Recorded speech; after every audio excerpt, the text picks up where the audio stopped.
نیند لانے کے درجن بھر طریقے۔ نمبر 1، فطرت یعنی نیچر کے مطابق زندگی گزارنے والوں کو کوئی تردد نہیں کرنا پڑتا، نیند خود ہی آ جاتی ہے۔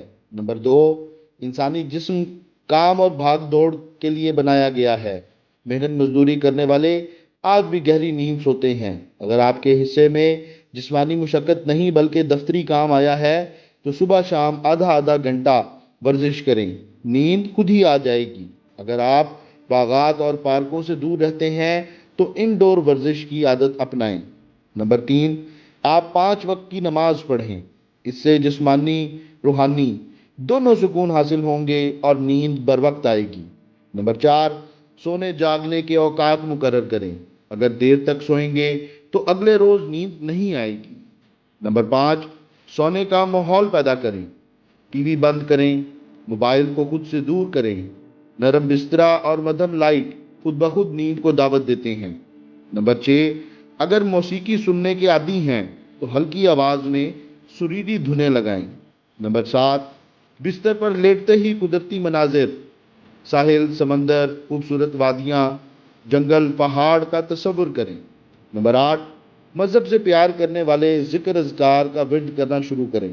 ذکر اذکار کا مثبت پہلو یہ ہے کہ ذکر کرنے سے نور پیدا ہوتا ہے جو اعضاء کو سکون دیتا ہے، اور منفی پہلو یہ ہے کہ شیطان آپ کو زیادہ عبادت سے روکنے کے لیے نیند کی وادی میں جلدی لے جاتا ہے۔ نمبر 9، نیم گرم دودھ پینے اور نیم گرم پانی کا غسل بھی نیند فوری لانے میں مددگار ثابت ہوتے ہیں۔ نمبر 10، اگر متفرق خیالات نے آپ کے دماغ پہ قبضہ کیا ہوا ہے تو تھوڑی دیر کے لیے سونے کو ملتوی کر کے ساری باتیں کاغذ پہ لکھ لیں۔ اگر دن میں کسی نے کڑوی باتیں سنائی ہیں اور وہ دماغ سے نہیں نکل رہی تو اس شخص کے نام خط لکھ کے اسے خوب سنائیں، مگر خط پوسٹ نہ کریں۔ اس طرح سے سارا کچرا آپ کے دماغ سے نکل کے کاغذ پہ منتقل ہو جائے گا۔ دوسرے تیسرے دن اگر وقت ملے تو اس کاغذ کو پڑھیں، خود ہی آپ کا دل کرے گا پھاڑ کے پھینکنے کو۔ کچھ لوگ خدا بندے کریم کو خط لکھتے ہیں کہ تیرے فلاں بندے نے مجھے یہ دکھ دیا ہے، اس کے بعد آپ بری الزمہ ہو جاتے ہیں۔ مالک مناسب وقت پہ اپنے طریقوں سے سکور برابر کر دیتا ہے۔ نمبر 11، سر اور پاؤں کی مالش بھی سکون آور ہوتی ہے۔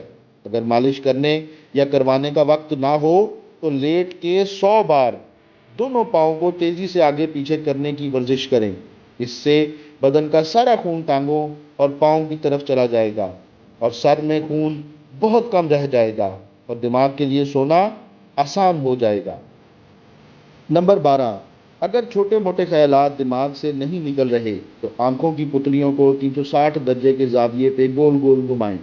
اس ورزش سے چند سیکنڈ میں دماغ کی سوچنے کی صلاحیت معاف ہو جائے گی اور آپ کو یاد بھی نہیں رہے گا کہ کون سا خیال دماغ پہ سوار تھا۔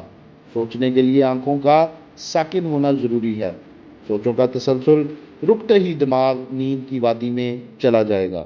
نمبر 13، جو طریقہ سب سے پرانا ہے وہ الٹی گنتی ہے۔ چھوٹے بچے 100 سے الٹی گنتی شروع کریں اور بڑی عمر کے لوگ 1000 یا لاکھ سے گنتی شروع کریں۔ دماغ گنتی پوری کرنے کی بجائے سونے کو ترجیح دے گا۔ اگر کوئی بھی جسمانی یا دماغی ورزش کام نہیں کر رہی تو سونے کا ارادہ ترک کر دیں، اٹھ کے بیٹھ جائیں، اپنے تمام دیرینہ مسائل اور وسائل پہ باری باری غور کریں۔ یقیناً آپ کے زیر التوا مسائل آپ کی نیند سے زیادہ ضروری ہیں۔ جب آپ ٹھنڈے دل و دماغ سے انہیں ریزالو کر لیں گے تو آپ ریلیکس فیل کریں گے۔